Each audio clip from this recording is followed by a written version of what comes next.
welcome everyone who is here bright and early. And thank you. First item is to approve the agenda. Do we have any additions or deletions? If possible, I'd like to add that Hockey Day Minnesota would like to get a letter of recommendation from us or whatever. Okay, Support, I guess is what it would be. that's okay with the chair. Okay. Fine with it. Okay. I'll second it with that addition. All right.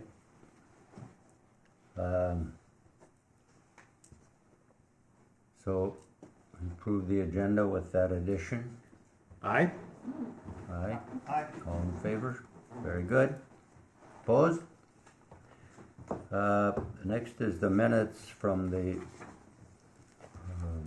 April 19th meeting. I'll move. I'll second. All right. We have a motion and a second. All in favor say aye. Aye. Very good. All right, let's talk about the Hockey Day? Yeah. Yeah, well, there was a group of people, they contacted, the mayor, and then the mayor appointed me to be the city liaison, and they got a group, they're trying to get they're gonna give another proposal here for Hockey Day in Minnesota in the near future. Is probably, as you all know, it's probably, I think might be 28 is when it would actually get it, but they're getting then the works, and at this point they are going to submit the application this summer, and they would just like a letter of support from us. They've gone to like the city, the county, and everywhere. So moved, Mr. Chair. Okay. Second. We have a motion and a second for a letter of support for Hockey Day in Minnesota from Keda. Any further discussion? Well, I just know it's grown into quite a deal. They have, yeah, It's a lot of and work. it's a passion, and it's a lot of work, and they all claim they're committed and want to see and get it done. But one of the things, but I think somebody can be in kind. They got to have $100,000 money pledged for it to go with the application. So they're gonna start trying to hit some people up, but I think some of it can be like the city if we're healthy, in kind stuff.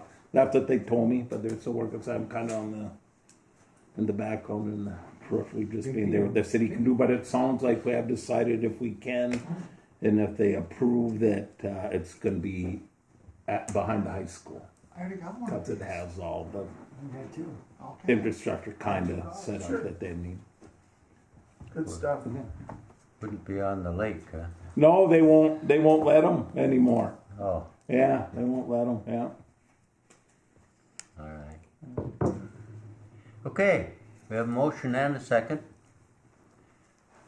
All those in favor say aye. Aye. Very good. Mr.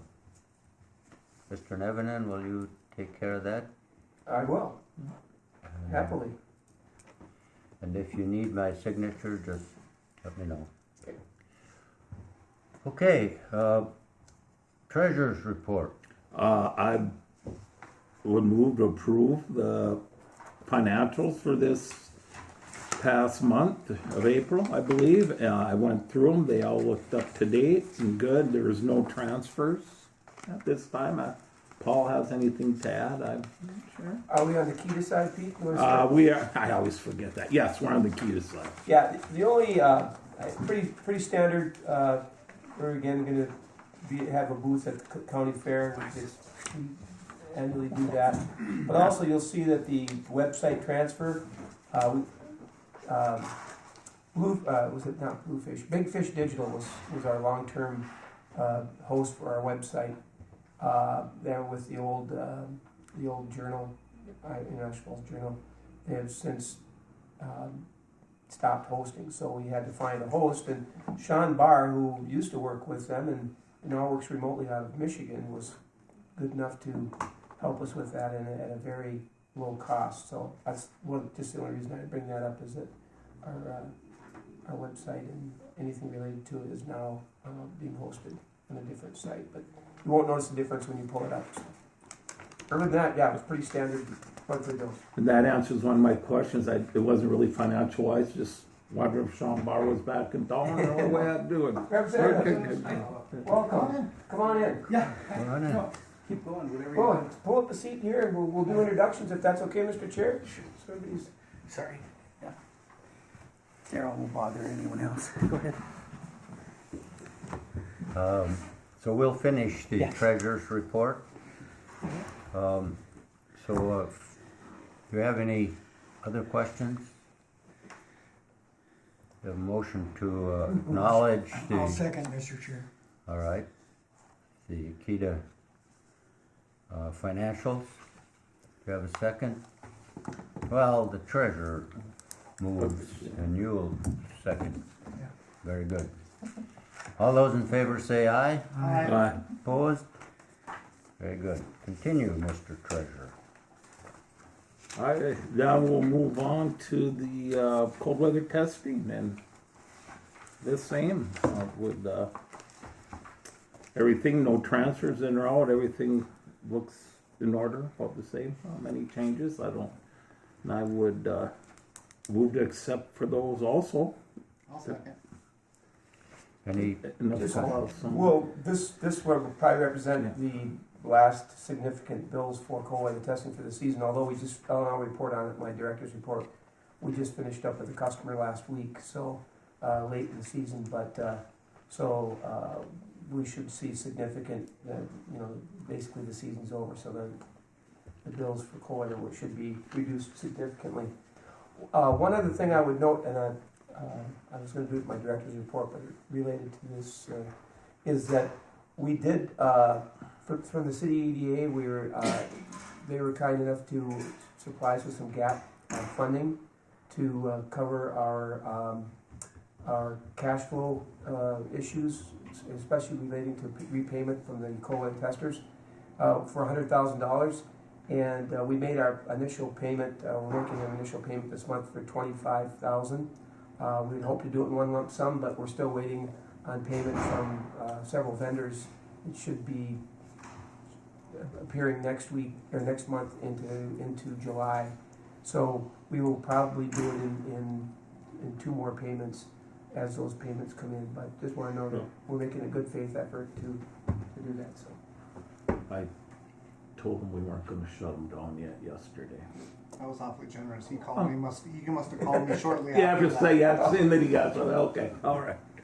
well, I'm actually, still waiting for my, never mind. Never mind. we actually have about Kyra almost 200,000 in receivables, 164. 164,000 in receivables. So Yeah, that's, we're going to be just fine. But so I'm sorry. With that, any other discussion? We have a motion and a second. So, aye, Aye. all those in favor say aye. Aye. Opposed? Very good. We'll introduce our member, Representative Scraba. Hi. Hi, I'm Alan Rasmussen. Alan. Yes. Are you the chair? Yes. Okay. Well, I think I am. we kinda work by committee around here, help everybody along. Mike? Mike Hanson, welcome Representative. I've been looking forward to meeting you. I represent the rural area of Coochin County. And I represent International Falls. In St. Paul, this is all rural. when I chuckle, it's all relative. You know, they look at us up here like, you know, are the bears and the wolves still running everywhere? Yeah. Okay. Yeah. They should have come with me when I was coming here, because I'm pretty sure a guy might have had a bear cub riding with him in his Jeep. I'm trying to figure out what kind of big black dog now, but that was compared to my big dog. You know? I think they killed a bear in Woodbury this spring. I had one in my house a few days ago. And I went outside and I said, look, you can't be here. Yep. It wasn't very impressed with me. We were here first. They don't want to be here any more than you want them there. So No. yeah. But I'm sorry. Paul Nevinen, I'm the Right. director. yeah, hi Paul. Welcome. Mayor drove up. We've met Yep, a yep, couple of times. oh yeah, yep. And then some members of my council. I have Councilor Pete Kaler here. And Councilor Tim Wagner back here. Tim? From Wagner Construction? No. Different Wagner? Yeah. Okay. I just didn't know how big that name goes around this town. Like in Ely, there's Wagners and Wagers. It's like, I'm Kyra Hasbargen. Yep. hi. Darcy Sullivan. Darcy? Darcy. Darcy. All right, thank you, Darcy. She doesn't have her press credentials on today. Yeah. She's pressed. And, Yeah. and just for everyone, I'm Roger Scrava. I'm from Ely. I obviously coming. represent you and coming from a very busy session last week. And I got home last night, and took a rest, and got up this morning and came here. And it's just, it won't stop this week. Next week it kind of finally stops, Yeah. you know. But I'm here with you guys today in the Wolf Center tonight in Ely.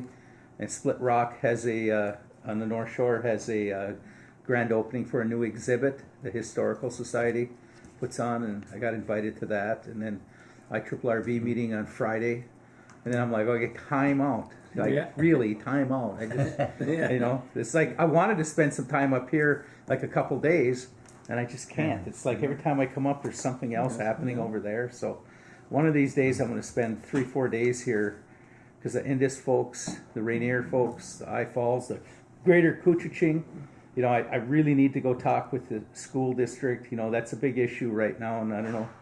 Yeah, and you know, we want to make sure that everyone's heard and everyone has an opportunity to weigh in on this. And a lot of what's happening here, hearing your conversations, it's the same throughout the state, or even in where I'm from in Ely with our economic development. So it's y'all have a different, though. I will tell you, I don't know where your pushing is for the data storage, but you're in a unique position for that. So I think if you just keep going on that, and you know your competition is North Dakota, you know that, and we didn't hear anything in the legislature about it, but now we're in a policy. Next year's policy, not taxes and all that. So maybe we get some of this information, see if we can start getting folks up here looking at it. But we need to get more people to move from the metro to rural, and I'm not quite sure exactly how to do it. I've got some ideas, but I need ideas from all you guys too. So, but for the rest of it today, I'm just here to listen, and wherever I can inject what I know and what I've been doing, I'll if I'm allowed, I'll just let you know what's going on. Kind of, hopefully, you know, behind the scenes. So. Well, thank you. All right, thank you for coming. Yes, Yeah, thank no. you for being here. We appreciate it. Yeah, we just extended the bond on this place, the airport. There was some work to be done, and there had to be a little extra special legislation, and I got it in at the last minute. I called them up, said, "Hey, now we're doing a bonding bill, right? Yeah, okay. Can you extend this bond? It's supposed to give up a certain time, and so that they can finish or redo the wording." So that they can use it, because the stuff. Long story. Anyway, Yeah. we got it through. Yeah. And Yeah. I hate when a community loses money because of timing, and they have to use it for a specific thing, but it was part of the whole thing which they were coming back for. So, and was it Overstar that started this airport, or who? He was certainly a driver, and yeah, as well as the Highway 53. But yeah, he's been a big proponent of airports in Minnesota, Yeah. and a big supporter of this location. Well, when you pull up and you see 2030 Ontario license plates, you know what? You know there's something going on here. Yeah. You know?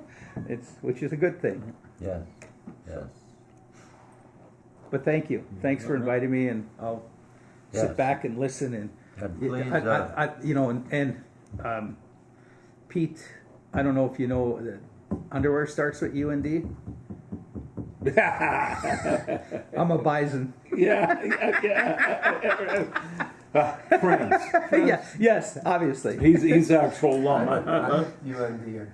Oh, jeez. I'm a beaver, actually. Oh, are you? Yes. Okay, I saw your sweatshirt. Oh, yeah, right, yeah. Yeah. So, all right. Sorry, Chair. No, no. all right. Yeah, thank you for being here and joining us. We appreciate that. Please speak whenever you'd like. Address Well, what. I'll always ask for the chair's permission. That's very good. Yep. You've been trained. Yeah, I was the mayor of Ely for 8 years, so you know, Yeah. when you're in that seat, you learn how to, listen. And Yeah. wait. So, all right. Mr. Director Nevenin? Thank you, Mr. Chair. Yeah, we try to keep these meetings fairly informal, but we still have the same Good. structure, but yeah. Just a couple items I wanted to touch on, to keep you updated. We're working on a warehousing project in the city limits here with a company out of the Twin Cities, Onesimus. They are working with an independent firm, an engineering firm, to provide a site survey as well as a wetlands delineation and a detailed cost analysis. The site that they're looking at a parcel that has, it's the city EDA owns it. They bought it from PCA. It has all the utilities to the site, but it does have some wetlands impacts on there, as well as a big rock outcropping that will influence not only the layout, but some of the cost of removing that rock to site it. So that work is being done. We had to wait till the snow left, and Ted Brokaw, the city, provided some options. Bar Engineering, I believe, has been asked to do the work. So that really will help start the whole process. Is to get an understanding of what that cost and what the impacts are going to be to help guide the site itself. And in addition,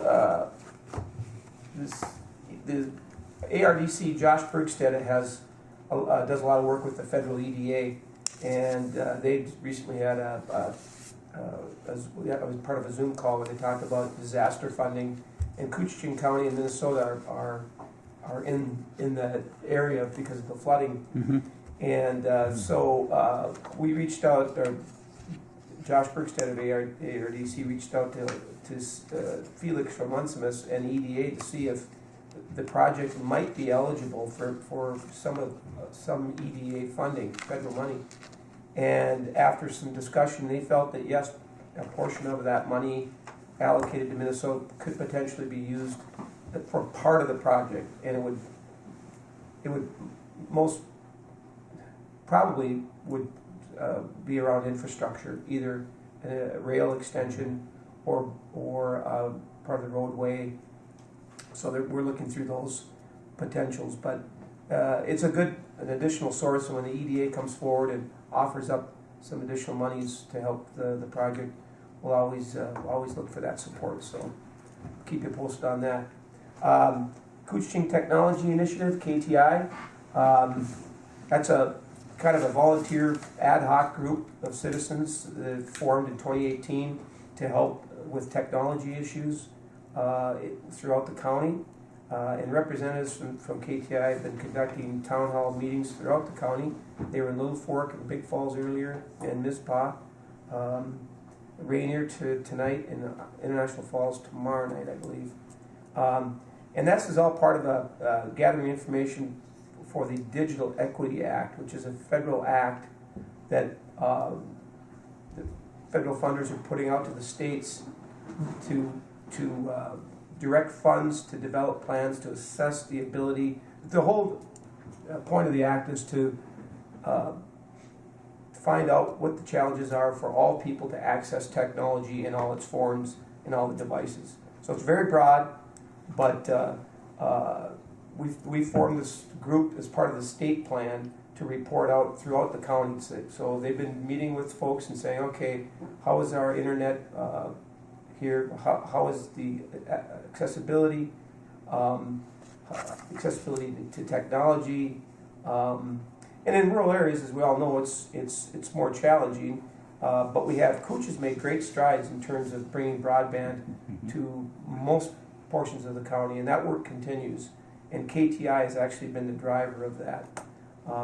So we did receive funding, or KTI received funding from the state to provide, funding to go to these town hall meetings and gather information. So it's another outreach that KTI is perfectly situated to do, and I think they had 18 people show up in Big Falls, which was pretty impressive. Wow. Yeah. That is Big Falls, isn't it? Yeah. Yeah, Pretty yeah. cool. But they had some really good feedback too, which is And what we want. is it tonight there or next week? Rainier. Yeah, they had one in Rainier. That's tonight, you said. Tonight? Tonight in Rainier, I think, or tomorrow. And tomorrow, yeah. But they're going to hit every city. And just so you know, we did pass more money for broadband in one of the bills. The last 3-4 days was a blur. We were just passing them, and if they had things that were really good for my district, I would vote for it. If there was one thing for a district and terrible for the state, I didn't vote for it. But I'm pretty sure I supported the broadband wherever the broadband money was, because it's kind of a big deal for us. You bet. And I know we got the last round when Rob was the rep. There was a pretty good sizable chunk of money and I think you guys benefited from. Yes. it, and again, once as you figured this out, once you get your toe in the door, then the foot follows. So if you're already getting, just keep, if you have a need, and especially if it went through KTI, I don't know where it came, if it did. I think it did. I was here last campaigning, and I thought they were the ones asking for the money. Yes, on behalf of the county. Yeah. Yeah. And I think that's the good way, because once that relationship is built and that process is built, then you just keep saying, hey, now we have Little Fork, now we have Big Falls, now we have, Right. North Home, now we have Rainier, and No, you're absolutely right, and we've been able to leverage that, and later this summer now, should begin shortly, the extension all the way out to Shea for the rest of there's a gap on the lake, and so, Yeah. and as we all know that broadband and internet access is as critical as water and sewer right. to most folks. Well, it's, if you liken it to rural electric, when REA became what it was, without it, we'd still be in the dark ages, but they realized that we got to get power to everyone. And if you can imagine technology the same way. It's, yes, your communities have access to high-speed broadband, but, if Shea could get it and everyone along the way. Now, Shea's in St. Louis County, correct? No, it's at the end of Highway 11. Oh, good. So it's still in. Yeah, that's Okay. the last section of that Okay. to get. I wasn't sure where the line was. It's not too far from Yeah. there. No, it's real close. Yeah. Yeah. So, good. Then that issue of mixing and all that other stuff doesn't have to worry about that. You guys can. But the one thing that we, certainly up here with our geography, that technology really flattens geography and connects us to the world, and people are able to work remotely and connect. So, and just wanted to touch on cold weather. As I mentioned, we wrapped up the test season last week. We had a 2-week electric truck program, and they've already begun scheduling for next season. So this is again a precursor to much more electric vehicle testing throughout the country, but bringing it here, which is exciting. And then, but it also raised the need for additional EV charging over at our test facility and bringing in more power. Currently, we have 1 fast charger at the test facility and 4 slow phase tier 2 slow chargers. But the requirements now are both of our major customers are going to need 2 fast chargers each, or 2 fast chargers each, I'm sorry. So we're going to need to bring in more power. So Minnesota Power had folks on site here helping us to, provide some options and some cost estimates on what that's going to take. But we need to do that to stay relevant and to meet our customers' needs. So, Can I ask you, of the 154,000 receivable, how much is from the cold weather testing folks? All of it? That's all of it. Okay, and are they always slow to pay back, or, Typically, they're anywhere from 60 to 90 days. okay, and they're in the know then, that when you build a high-speed charger, that I believe you're in either 200, or is it a three-phase, I'm not sure exactly. Days. So I don't know if there's if there's three-phase there already, and you Yep. just have to build off of that. Yep, that's looking at a couple different options to locate it and where to bring the power from, right? Yep. Right, I mean, they wanted us to build 4 of them in Ely, and it was like, oh, just put them over there, and it's like, no, and it's not cheap either. It's, and the numbers aren't to my brain right away, but some 16,000. I don't know why that came up, but I think it's more than that. 16 per. It's more than that. Yeah. What we're looking at, but we'll wait for those final, and we always have to be conscious of cost, obviously, but want to maybe cost share some of this with the actual test companies, and that's the way we'll present it. Is either we'll figure out a way to share in that cost. And Minnesota Power. Yeah, and see if they'll participate. Are they? I'm trying to wonder if we gave them any rebates. Make sure, or if I don't, find out if the power company's got rebates for electrical chargers. They're somewhere in there, because I know it was a priority of this legislation. They wanted to put EVs everywhere, so I'm not sure if there's any funds available for that. I could ask that's something I'll ask my folks. Terrific. Yeah, that's a good segue into the next. MnDOT had a EV charging webinar yesterday, talking about the build out. Their initial build out for fast chargers is going to be on the alternative fuel corridors, which is I-35 and 94, the major interstates. And then from there, that's where the first round of funding is. It's going to come from the feds to the state, and then the state breaks it out. So then from there, the build out will be other, secondary roads, connections, and part of our pledge was to look at Highway 11 from I Falls west to North Dakota, and obviously Highway 53. There's some fast charging in Virginia, but anyway, that funding won't be available now till I think 25. But they're getting people, they're getting input from people and stakeholders at this point to kind of assess where the best bang for the buck's going to be. So I'll keep you posted on that. And then one final thing, and I would ask Commissioner Mike to add some comments here. But tomorrow, the DNR Executive Committee will be meeting in St. Paul to consider extending the state peat license or lease to Verger, which is a Canadian-based peat manufacturer supplier, at their site northwest of Big Falls. Nate Heibel will be representing the county for that, and he doesn't anticipate there'll be much opposition, but I think it's going to be overshadowed by Cleveland Cliffs. Is going to be Esser, over Cliffs and Esser, the Esser leases. That's priority one right now. I was told it's going to be a big turnout for that. I was gonna go down to it, and Dave, Representative Lizdegard, he stayed down there, and he's gonna cover it. Make sure that our voice is heard down there on that issue. But I will.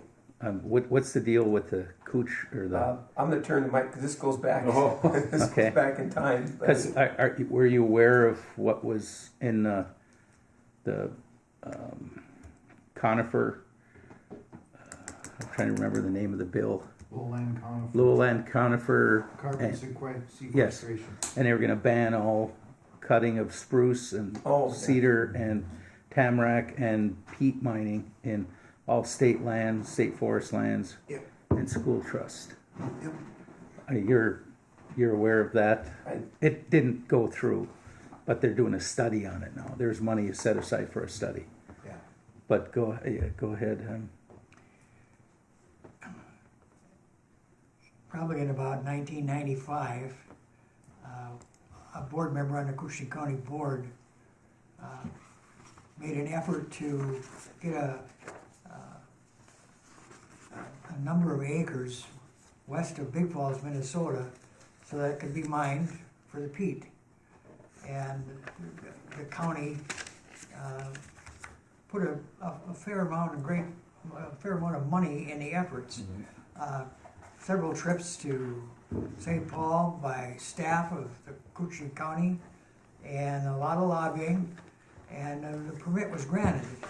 And a developer's agreement was made between Cushing County and Berger Peat Moss. Are they still in Ontario or are they Quebec? New Brunswick. New Brunswick. And they did every year they invested capital in it, and I also think was there a yearly permit fee that they had to pay? Well, just prior to COVID, they announced that they were gonna fully develop the site and put ads in the local newspapers for employees. Right. And then COVID came, and they couldn't get across the border. No one could, right? So they put another ad in the paper, just as a big sign that said canceled. So they haven't been able to do anything since COVID, and now the lease is running out. So the folks from Lands and Forests at Cushing County right now are going through a process, and are gonna be in St. Paul tomorrow, and the next day, to ask to get that permit extended. It didn't just come that easy. There were naturally some folks felt that peat mining wasn't appropriate. Mm-hmm. And this was just in a pretty small percentage area of the peat that Cushing has. It's second only in the United States to Alaska in the amount of peat that it has. There were some of the opposition towards it was even from the Red Lake Reservation, because they owned property nearby. As an aside story, it was kind of iffy if we were going to get it, and what we did need was approval from the Red Lake Band. And the chief at Red Lake finally said, this is a good project.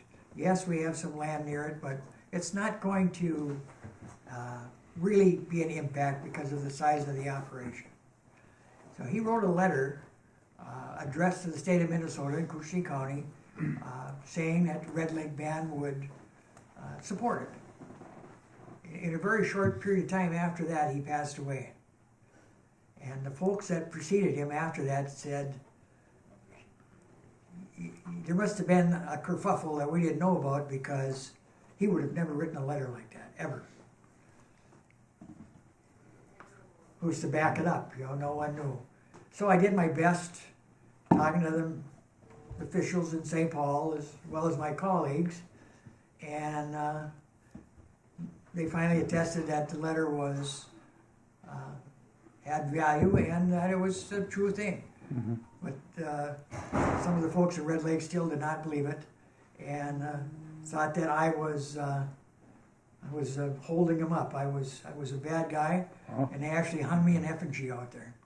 Shut the Out in front door. woods. I drove back there one day, and there I was, hung by the neck, all dressed up and everything. Had a kind of a beard on the guy that was hanging there. Wow. And Wow. naturally, it didn't go as slick as we wanted. All sides compromised. We compromised on transportation and where it was, and so forth and so on. And so now, in the next few days, the state's going to be asked to recognize the permit and to extend it so that they can actually start the harvest. How long is the permit being asked to extend for? I don't know, but the original one was for 30 years. Okay. Yeah. Okay. So it was a difficult time, but for the most part, we had great support from the state, and it wasn't until the Red Lake band came forward that it just made it real difficult. But it was permitted, and the site is just sitting here idling. It is ditched, and as I say, it would have been active 4 years ago, but it hasn't yet, and that's why they couldn't get across the border. So this Canadian company, what do they plan on doing with the peat? Well, they're big. They sell it all over the world. A lot of it goes to greenhouses, and not just for raising flowers. A lot of vegetables.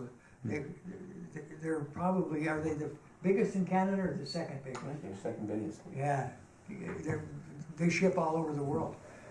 So And you're aware of the one in Aiken? I am, but that's quite a bit older, and there's northwestern Minnesota has some too. Yeah. Yeah. Well, we didn't have any, and we kind of got one. We kind of got one right now, and it would provide employment, probably mainly for the folks in Big Falls, Minnesota, who struggle. Yeah. You know, I mean, it's like all rural communities. Did the Canadian company say how many jobs they were going to supply? Was it like 20 altogether? I think it was, yeah. Oh, okay. You know, truck drivers. How many acres are we talking about? Was it 300? Yeah. And it's all state lease, state land, or? Yeah. Yeah, I think it was all state. Has the DNR signed off on it? Well, they were helpful. Okay, Yeah. So the hearing is going to be in a few days. tomorrow. And, there's Yeah. hopeful that it'll be extended. And you've had opportunity to chat with some of the folks that are going to testify, and I think they kind of feel confident that things Yeah. will go. The opposition, anyone anymore, or is it? I don't think so, and the fact that it's been there, it's established, and now they're ready to move on it, I think will help. I'm hoping a representative from the company will be there, but I'm not aware that they are or not. Are you going down? I am not, but staff from Houston County will be there. County Forester will be there. Okay. There's a forestry association, state forestry association. Have they weighed in? Did they have any? Everybody's weighed in. So they're all in the positive. For the most part, Okay. you know, there's been reasons to question it from a lot of organizations, and Right. there's organizations now that weren't even established then. Right. So, Right. you know, there's just some more environmental consciousness. Okay. Okay. I think the story, though, it does highlight how difficult it is to cite some of these types of projects, but especially given the location there and the state invested in roads there, and it is a difficult place to get to, but it is a resource that we have, Yes. and you know, if you just look on paper, you know, it's the proximity to Big Falls to help create some employment. And even if the people of Big Falls don't take the job, someone would. And if it's a good paying enough job, they would relocate there, and you'd have 20 jobs paying in that area. Or how long a drive from here to Big Falls? 45 minutes? 40 minutes, yeah. 40 minutes? So that's not, there's not enough people here to work in that plant, or Green Tech, or any of them. So, you know, but yeah, you'd have to find somewhere. Okay, so it's 20 good jobs. So my only regret is that I never got to get the caricature that they hung. Yeah. No, you didn't. Yeah. And it was so high I couldn't get to it. Take a How picture? they got it up there, I don't know. Amazing. Yeah, it was, yeah. That's touching some lives right there. Yeah. Good, bad, whatever, how they feel. You stirred some emotions. I had city employees say they wanted to do that, but nobody ever did. You know, that's Yeah, that makes me famous. oh yeah. Yeah, I'm on my second go around. There you go. That's all I have, Mr. Chair, for my report this month. I just have a real quick question. Did Felix get anything resolved under that EB5 program, or are they still working on They're that? still working on it. They have a draft. They had to redo an application.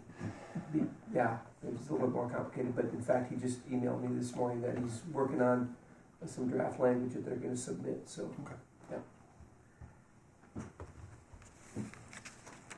Anything else? Any other questions of Director Nevenen?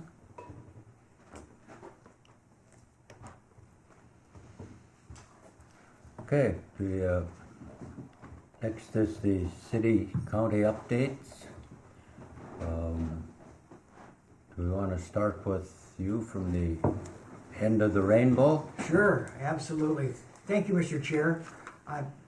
Obviously, May gets people up and about and doing things, and I had the opportunity to chat with the folks in Northome, and I don't know how long they've been working on a new playground, and the funding came through, and the work's being done right now, and hopefully it can be completed by this fall.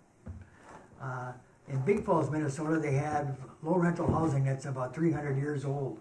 So they've tried to work to rehabilitate what they've got there, and they've made it to the final round of funding for a multi-housing grant, and it'd be a terrific deal because a lot of the senior citizens there that can no longer live in their homes, it's ideal for them. So hopefully that'll take place. Little Fork's got a lot of stuff going on. They're waiting to hear on funding for a preliminary engineering funding for a new campground. Then they're hoping to hear that by early June. They're also, and I imagine this can't be very easy for city government and mayor and council folks, you know this. They're sending out blight notices in Little Fork as we speak. There's a brand new lumber yard right in Main Street in Little Fork, and it is, according to the city clerk, is in full mode.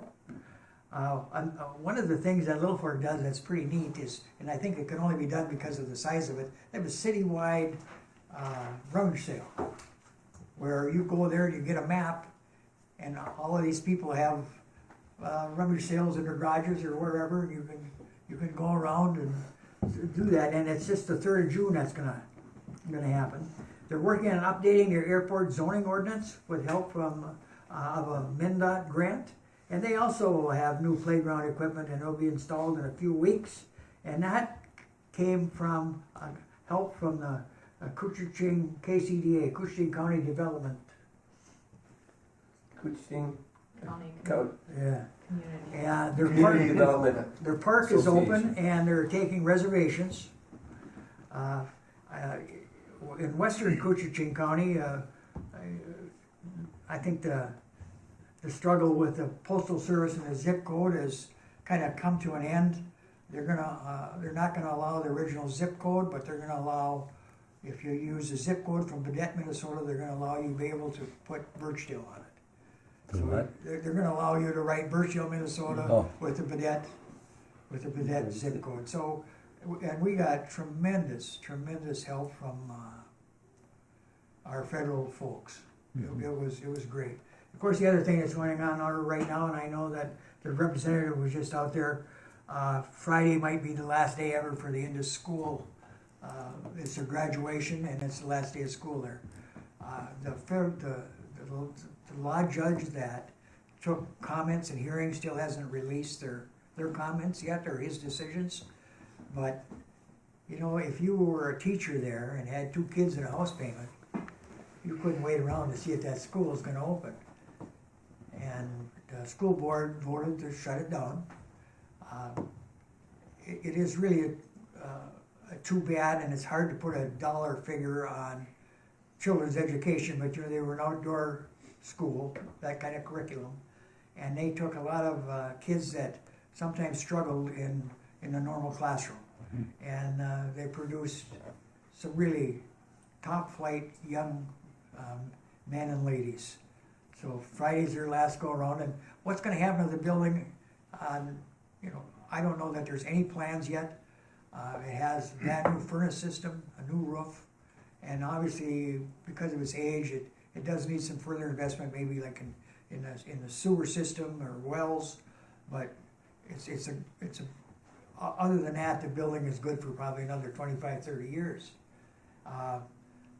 I'm wondering if it's gonna come to the day where the school district and Keda may be able to sit down together and try to help guide and come up with some new ideas about what kind of direction the building can go to. It would help everybody, as you know. So some of the tensions and feelings are pretty high. That school district is split and there's 80 miles between one school and the other. So, you know, it's kind of a, the thing that has amazed me is how many people that went to that school are coming up and saying, wait a minute, if we can help, we're gonna try to help. So I'm hoping that it can stay open at least another year, though they're running into issues with employees, and, you know, why wouldn't they? But if it can stand for another year, maybe we can sit down and try to work on an alternate plan to use the building. I don't know how many thousands of square feet it is, and it's just not the school. There's an arena there that came from the Mighty Ducks grant, and everything else is in place. So, you know, we need everybody to scratch their heads and say, hey, what can that be used for? Because it's in an ideal situation, and there's no other facility, I don't think, in Kootenai County that would ever come up for any other use like that one. So I consider it an asset, and anything that you folks can think about, any kind of alternative. I'm sure there's gonna come a time where that's gonna happen. One of the best things that happened this week is I found my lucky bullet. I carried it in my pants pocket for about 30 years, and I lost it for about a month, and it turned up yesterday. So I just thought that pretty positive thing, and it probably means that maybe something good will happen for the end of school, because I got my lucky bullet. And Mr. Chair, that's my rural, nearly my rural expose, except I have something for the representative. And you will probably never have a more conversational piece in your office ever. And as I don't know if you know or not, but the Rainy River has one of the few remaining really large populations of sturgeon, and they were emancipated to some degree years ago by fishing, by pollution, but now I don't know. I'm in my 70s, and I don't think there's ever been more than there is right now. Oh, And this is the time of year that they come in to spawn.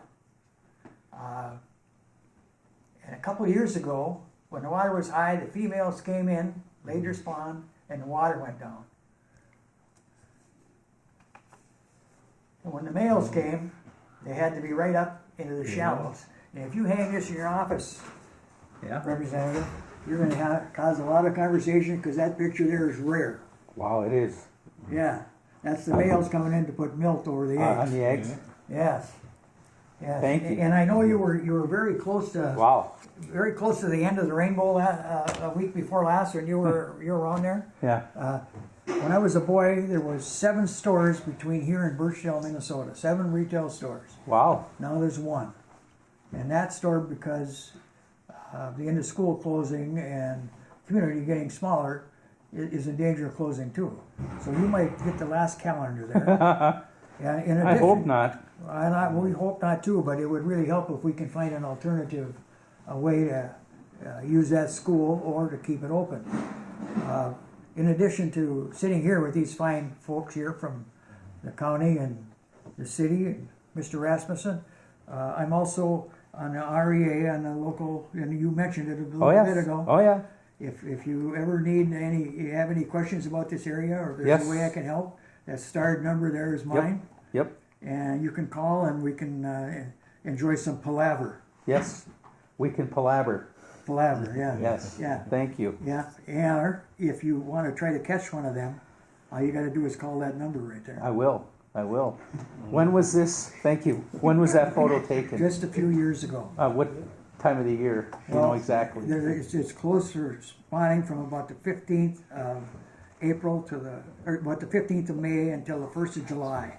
And that picture there was in the first part of June. Because I've I've experienced this on my way to Lac LaCroix, from between Crane Lake and Loon Lake, Sure. and usually around June 10th, June 15th.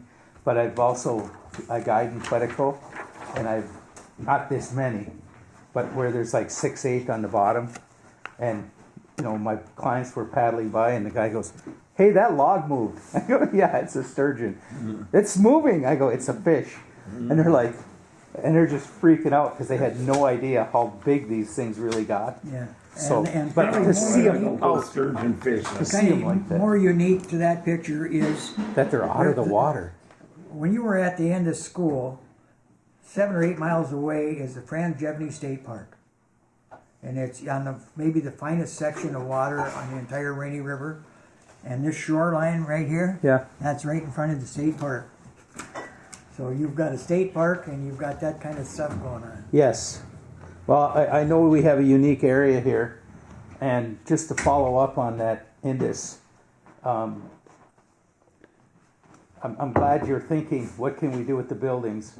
But I'm not ready to give up. Yeah. I want kids in there. I want a school system in there. I don't know if we have to talk with the South Couchiching 363 and say, hey, you willing to divide it, and see if Little Fork or Little Falls or Little Fork or I Falls or a combination would take them in to keep this thing going. There's got to be a way.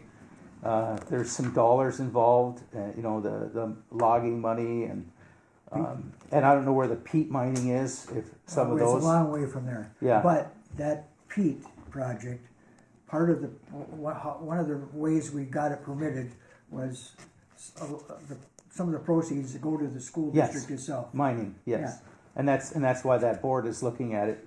So tomorrow, and it's important that education, especially that education, because I heard from a lot of families and a lot of kids, and before this even became an issue, when I was campaigning in Little Fork, I was talking to their clerk, and I made a comment. I said, "Why you got so many kids? I mean, you're 500 people. There's got to be 200 kids out there." I'm like, "What's going on?" And it's like, "Oh, we got a lot of people from International Falls to come here," and then we started talking about how kids the transient nature of education, high school education. And she said, "Well, Indus is a classic example. There's teachers over there that teach kids that don't learn in other communities, and they do a great job there." And I go, "That is what I want to support. That's what I want to get behind."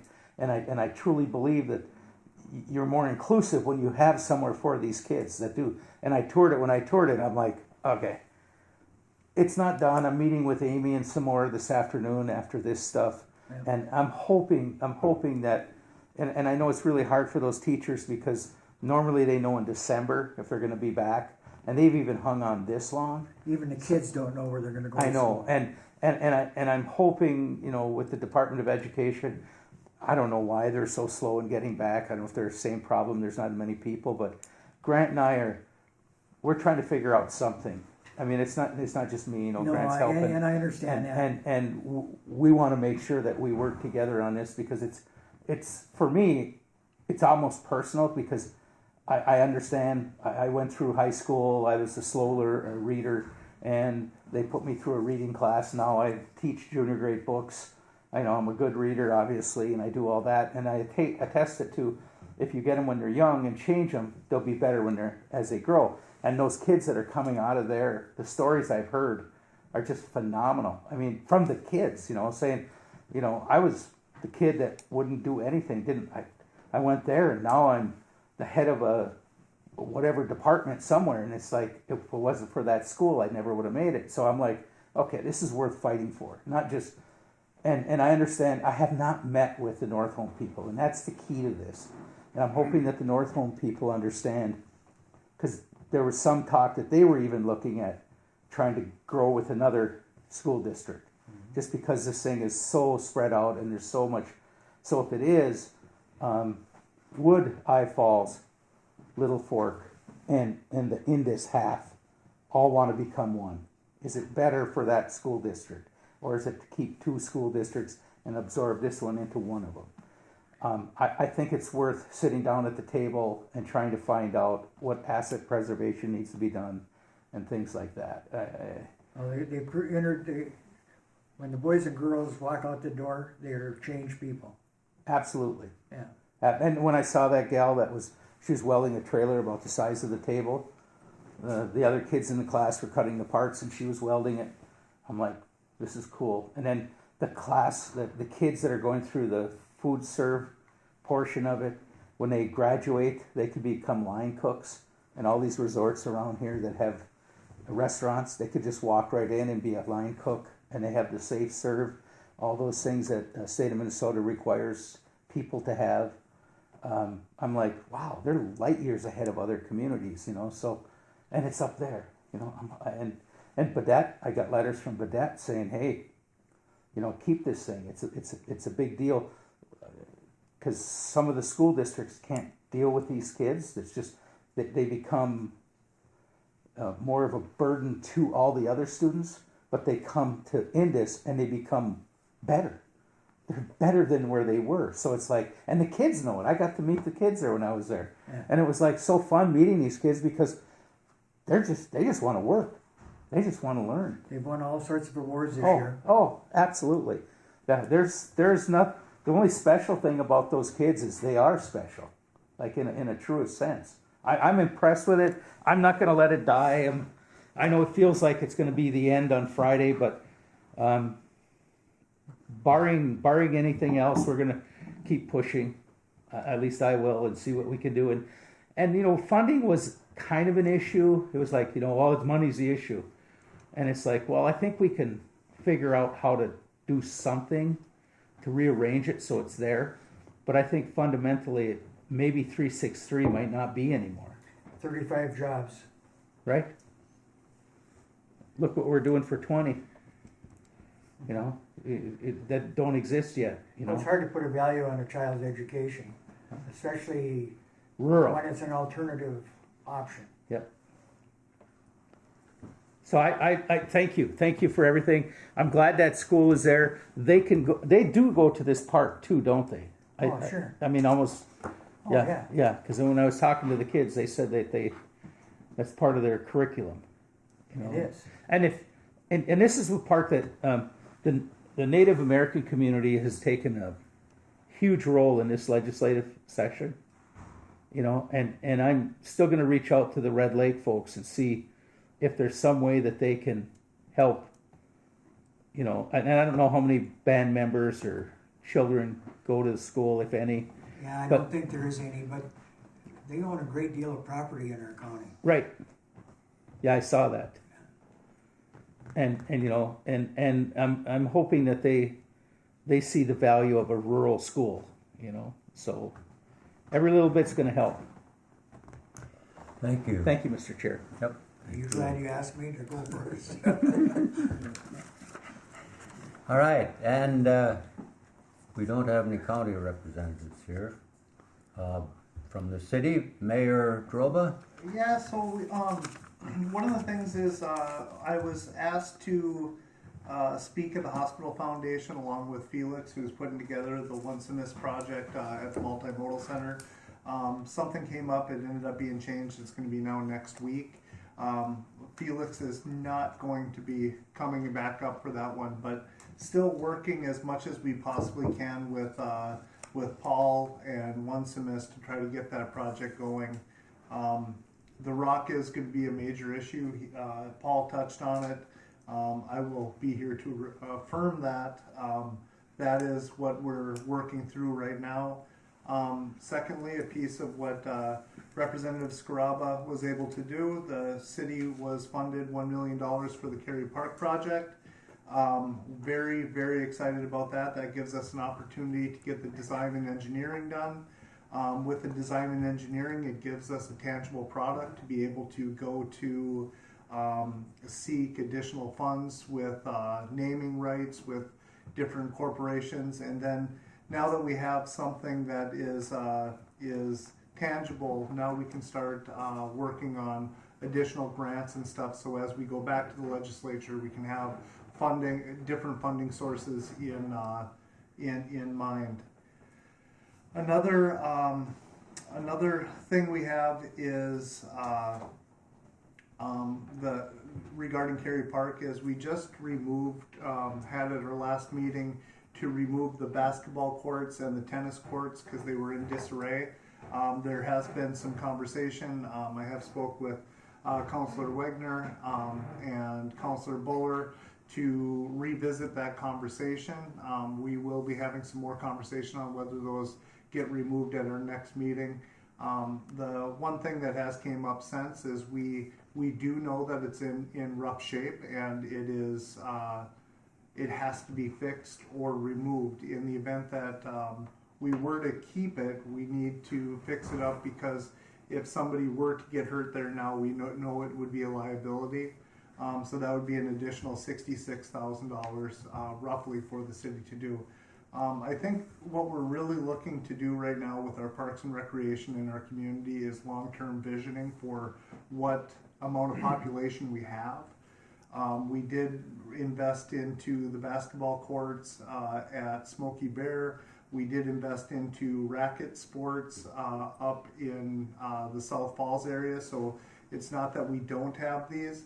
The other thing too is in the event that we do move forward on the Cary Park project, these particular, this space would probably not exist. So putting monies into that, but we are going to have additional conversation because some folks in the community thought that it was a rushed conversation. I want to make sure that people have an opportunity to discuss that. Besides that, we are moving forward with a really good tourism year. I just left the restaurant 10 minutes ago. We were full. Well, no, an hour ago, and we were full.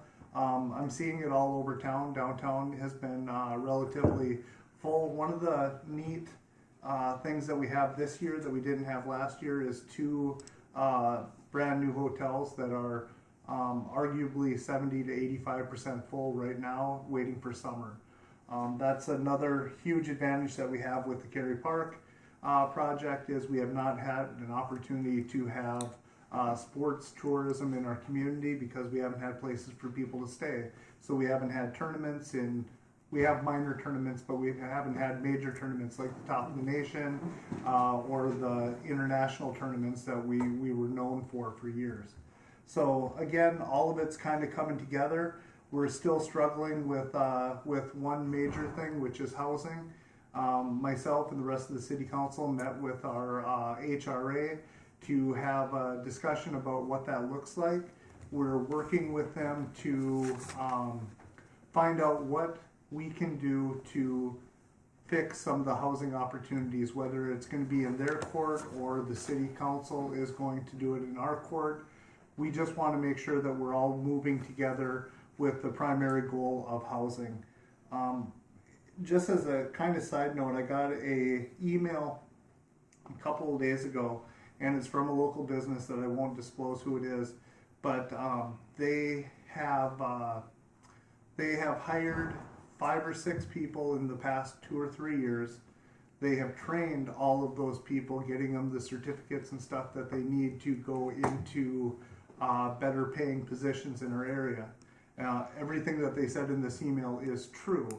Coincidentally, now because we have a lack of people, they need to either hire from outside, which we're struggling to be able to get people housing in International Falls, or they have an opportunity to move their business from International Falls to Grand Rapids.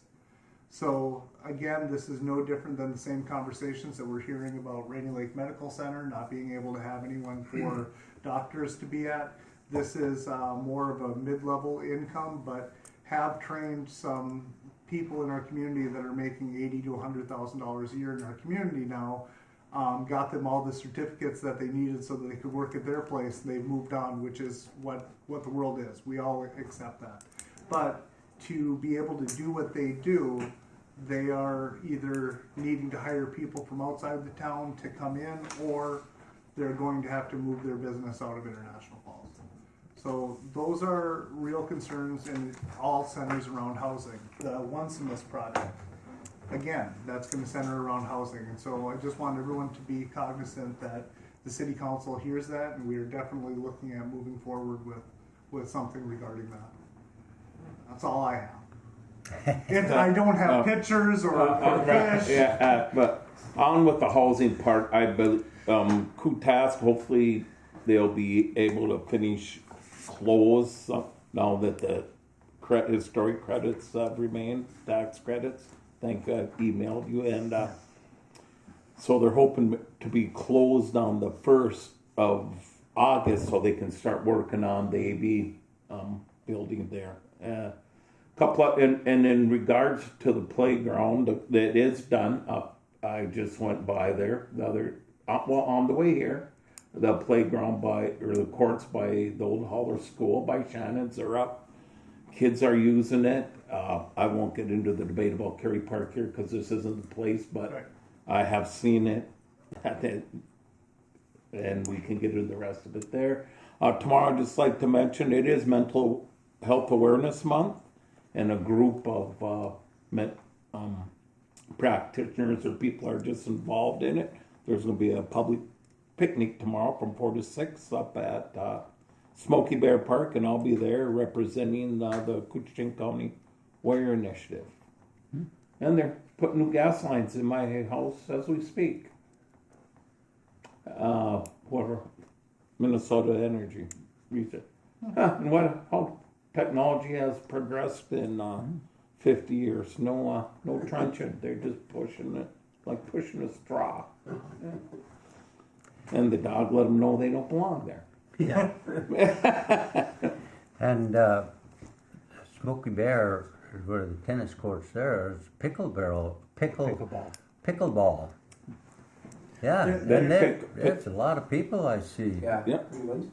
Yeah. That's they- a new There's a lot. new trend. Yeah, and I drive by there, and they're dedicated parks. Well, it's combined with the tennis up at Holler for that. Yeah. Yeah, up at Halver, there's 2 pickleball courts up there that are being utilized as well. Oh yeah. And they the are. roller and the good thing and everybody seemed to be able to share their space the other day when I drove by Smoky Bear.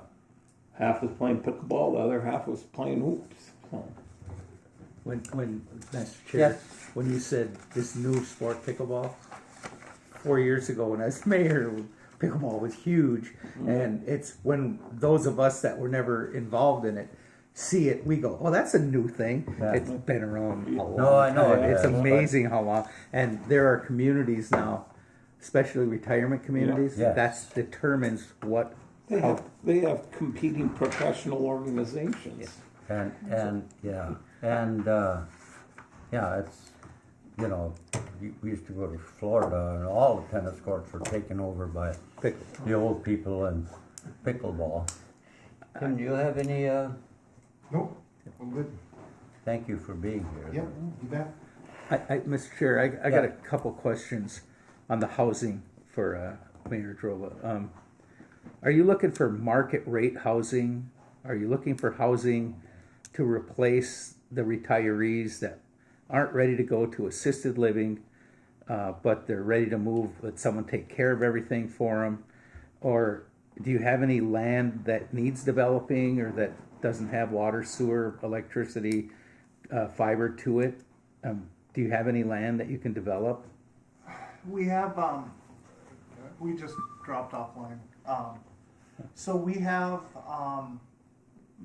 2 things. Our comprehensive plan, is written as such that we're looking for low and median income housing. As I kind of looked at that for the median for International Falls, it's somewhere between 32.5 and 60,000, I think, is the income that we're looking at for those housing. So I hope that answers your question, because I don't want to.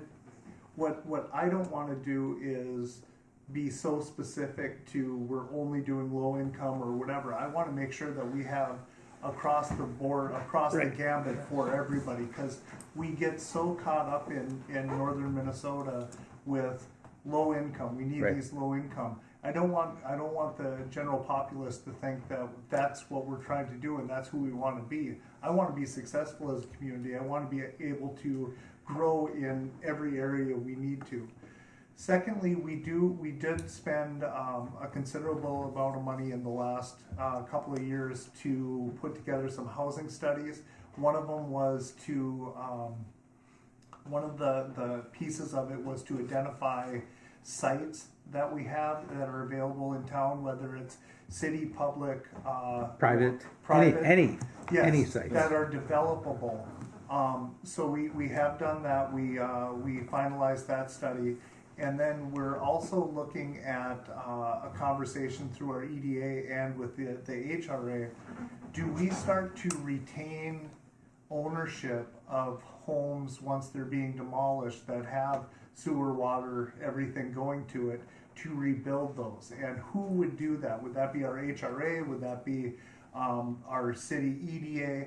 We want to start hammering down those pieces, because we don't have. It's not what we've always done, Right. you know, and so we have to understand what that looks like. I know we.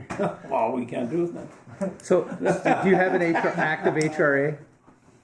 We have an HRA. We have Yeah. an HRA. Okay. So I'll be open and frank about it. Yeah. We just had a meeting with the HRA. Our HRA, very similar to a lot of cities, our HRA operates one apartment complex. Right. They haven't done much past that. Right. My predecessor has asked them to do more. They have not done more. Part of it is it's a citizen-led group. I mean, I make the appointments, and I think that they have become complacent since 1960 something. This is what we do. We're just helping run this apartment complex. But I think we're so much more challenged right now for housing that we need more than what they have to offer. Now, the city EDA, as you know, we all have the EDA, or we have HRA powers. If we were to bring that apartment complex back underneath the city, now we have the opportunity to leverage EDA funds, still continue with running the apartment as it has been, whether it's to a property manager, whatever. But we see that there's a need in our community. We understand, and we need to move forward from the way it's always been done in the 1960s. Right. To what we can do to be able to service all of these projects that we have that are going to need people to be here. Because when the issue you're going through, I went through in 2002, 3, and since then, when I was mayor, we built housing specifically for retirees that had lake places, and they sold their places and they moved into this. It was kind of HRA, but HRA is very specific about that federal money, what those employees can do and what they work on, and it's confusing, because when you start taking the HRA and putting it into the city EDA, the federal money it's very specific what you can and can't do. And I say that because we've walked through that gauntlet and kind of went, okay, so then we rearranged things so that everyone was happy, that places that you can get money from. But what happened was we had, anyway, we had a pro forma we were working through. How many, they're full all the time. We have two bedrooms, one bedroom, but they're duplexes and they have a garage with it.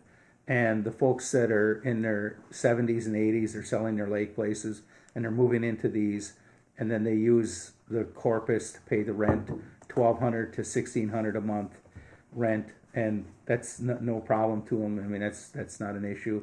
And then we're looking at new ones now with a bigger garage, because they're bringing their toys with them and they're still active. You know, they're not ready for the nursing home yet. They're not ready for assisted living. And then when they move out of those, they go into the assisted living, which we have in our community. So it's kind of a progression. And then the younger people or other folks are purchasing the homes on the lake, and they're raising their families. And we're trying to get that movement, you know, to where they're gone. And the one part we have not, and I spoke with a developer over in Itasca, kind of this Kutaska deal, what's going on. He really wants, he believes if we put more money from the state side into market rate housing, that if we could bring some of these costs down, he would invest more. He would build more. I tried to work with Chair Howard this year, Mike Howard, on a Democrat. I voted for a $300 million housing for first-time homeowners, city folks, people that couldn't afford, like they need help jump-starting themselves. And I did it. My party was like, "What are you doing?" I'm like, I want to help people. I truly want to help people. I think most people in our area want to help people. But at the same time, I asked Mike, I said, could you put $300 million into market rate housing for greater Minnesota, not just the metro? I mean, and if you could, it would mean the world to greater Minnesota, because some of your problem would be solved, some of it, not the whole thing, but it gives you the hope. And then you get a developer that comes in and sees that the state is serious about putting money towards this. Now, normally private industry would come in, take an empty lot and do it, make it happen. The problem is when you put in the costs, the person that's renting it is going to spend anywhere from $200 to $2,500 a month. And even at PCA, where you're getting a good union wage, that's a lot of money for rent, a lot of money. So, and we're trying to figure out how can we keep these, market rates down. I'm optimistic that Representative Howard heard me, and after this election we'll see each other again and we'll chat about it, because I'm adamant. I think, and we're not the only ones going through this. I mean, Grand Marais, I Falls, Grand Rapids, even in a bigger sense, Ely, Cook, Silver Bay, and a lot of these have big companies that are supporting their communities, but they still have that same issue. The HRA is a really good way to start, because like you say, when they finally do what they're, I don't mean it to say this way, but what they're supposed to do. I mean, we got our HRA actually looking at bigger things, and when they find out, what we did is we sent them to a school. There is a training class, and when we finally sent them that training class, they came back like eyes wide open, like, we got a lot. Yes, we do. We need to start utilizing it. That land we were just talking about. Somehow we get these people motivated, and when they see it, then you have them on your side, and then all our angst that we're always worried, how are we going to do this? We have those folks that really understand it and they want to help. So I'm optimistic. The state's going to help a little more. Again, this is new to my game here. I don't know. The next session, I was told, is just policy, and that we don't spend money, because we spent money this time. So the next one is we set policy. So I'm trying to, this whole housing thing in greater Minnesota. I mean, again, I don't care which legislator you talk to, Democrat or Republican from rural, it's the same song. It is the same identical song. So I'm happy to hear you got something going. And again, anything we can help. And again, I stop by, and I'll stop by when I leave here at Green Tech. They were 15 welders short. They're constantly looking for welders, and they're growing. And when you look at PCA, I visited with them a couple weeks ago, and they're like, we need a lot of employees. It's like, and it's like, okay, where are they going to live? Yeah. Crickets. Chirp, chirp. Everyone's looking at each other. It's like, so I'm hoping we can help. And I'm glad you guys are working on it. I really am. And your HRA, your EDA, and you're right, EDA, we have Ely, Economic Development Authority, and we get that going. When that thing starts generating, it works pretty well. And who's the director of the International Falls EDA? Do you have one? Right there. Oh, The president is part of okay, we're the city council. okay, Yeah. good. Yeah, I'm the one with my head down at that meeting. What? No. All right. Or kind of like being one heart attack away. Yeah. Okay, thank you. Next, final is to set the next meeting date. Well, it's a good thing we all have calendars in front of Yeah, us. Yeah. but I mean, I'm good with, like, we're to set a date, then if we have to have alternate, like, this works good for me. A regular date. Yeah, and Yeah, this, I would this love- Wednesday at this time works good for me. It's one where I'm usually open, don't have other things. I don't care when we do it. I Does just have- want to have a set date. Yeah. And that's why we have alternates, and you've just become that, The so next, you asked. the next meeting, if we keep the same date, would be the 21st. June. That, I don't know about Paul, but 21st of June will not work for the city, because we will, so much for our set date, because we'll be, most of us will be at the League of Minnesota conference. all right. That's good, because it won't work for me either. 28th? Where's the league meeting this year? Duluth. You said the 28th? Easy. Yeah. Do we meet with Clocow? Oh, I don't think that date's been set yet. 27th, isn't it? Is it, Otherwise, we could meet afterwards, you know. is it 27th? I thought it was gonna be. Yeah, either one will also work. Well, for that's me. one of the dates that, I think he said the 27th or 28th, something like that. 27th Yeah. for Michael, Coleslaw. yeah, 27th. It is, for sure? Well, that's what I have here, 9 to 11. Oh, okay, I thought there was still, Yeah, I thought so too. But- Anyhow, okay, we'll have the Keda meeting scheduled for Wednesday, the 28th, 10 o'clock, here. Gary, is that good for you? We'll have airport that morning too, so it should be fine. Oh, We'll it'll be done at great. Airport by one, but It's just a lot of work for you. All right, well, Okay, thank you. we shouldn't be this busy in the summer. Yeah. Years, when I first moved to International Falls back in Our third 60 Wednesday went something, out the the window because the Didn't have 21st of June. all was gonna be in all the Duluth groups, agencies, for they didn't League of meet in Minnesota. something. No, no. Too Connie busy? can pick up Yeah, our- Well, that's no, true, they they're have a on the county, lake. yeah. Connie can pick up our slack. All right. So Harley, when I left Ely this morning, Yes. exactly what you described. Boom. I mean, it was packed. I had to wait in yeah. line. All the Yeah. Kedidians showed up, and they're all spaced about a half a block apart, and trying to get in. And I'm like, bunch it up, people. You know, it's like, let's get moving here. And I drove kind of through town to see all the restaurants were. It's a good sign. All right, thank you very much. Thank you, Representative Yeah, Scrabble, no for Thank being you. here. We appreciate it. But, Thank you, I have one more thing, yeah, just so Representative Scraba knows. This group was formed by a predecessor of the mayor's and a predecessor, Urban Anderson. And how you became a member of this is because Representative Anderson put so much effort into trying to get the city of International Falls and Cushing County to kiss, because there were some pretty Yeah. hard feelings occasionally. We added him, we asked him if he would be on our board with us, and he agreed. And since then, it has just went down, and you have become Okay. the seventh member. There's 2 voting members from International Falls, 2 voting members from Cushing County who aren't here.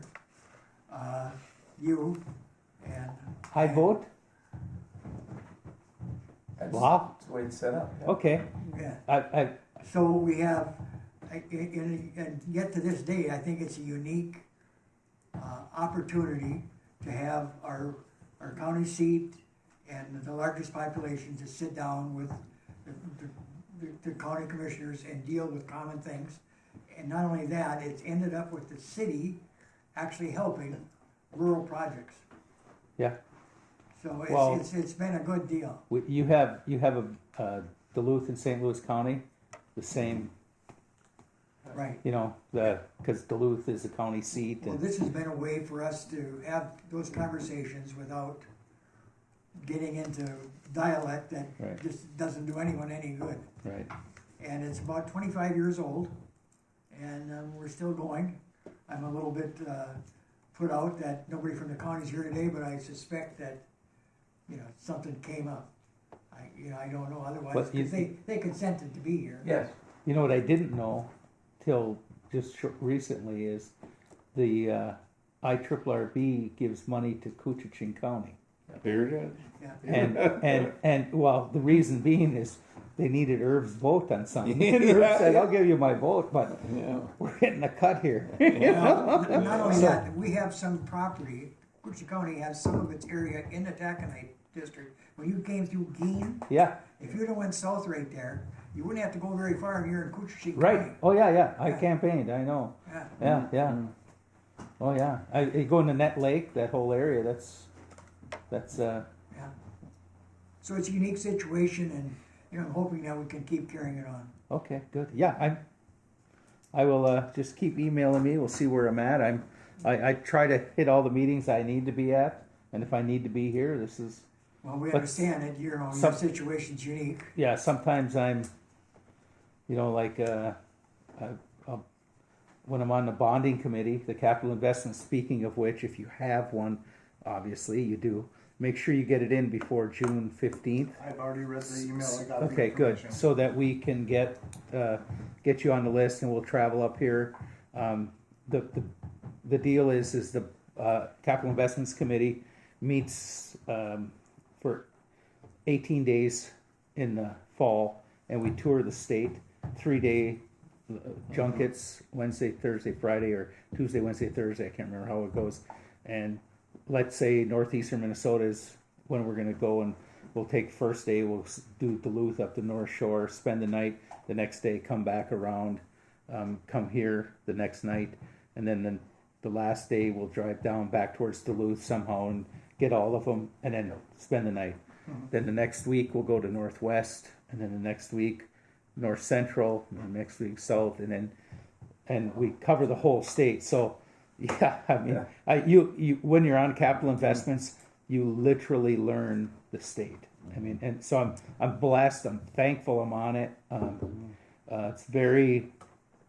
I noticed if you're super conservative, you'll go into it a different mentality. If you have any sense of community, you look at it differently, and you look at each one's individual, because we're all not the same. I mean, we're the same, but we're not. I mean, each community values certain things more than others, and you have to respect that when you're seeing that. Like the ball of yarn, twine. Why would I want to fund that? Well, that's what they have. Okay, so we got to put a parking lot and a bathroom there. Okay, that's their thing. Like who wants to do Smokey Bear? Why would you do that? And because that's what this community rallies around. So when we go looking at bonding for things like that, that's what we look for. But All right, thank you very much.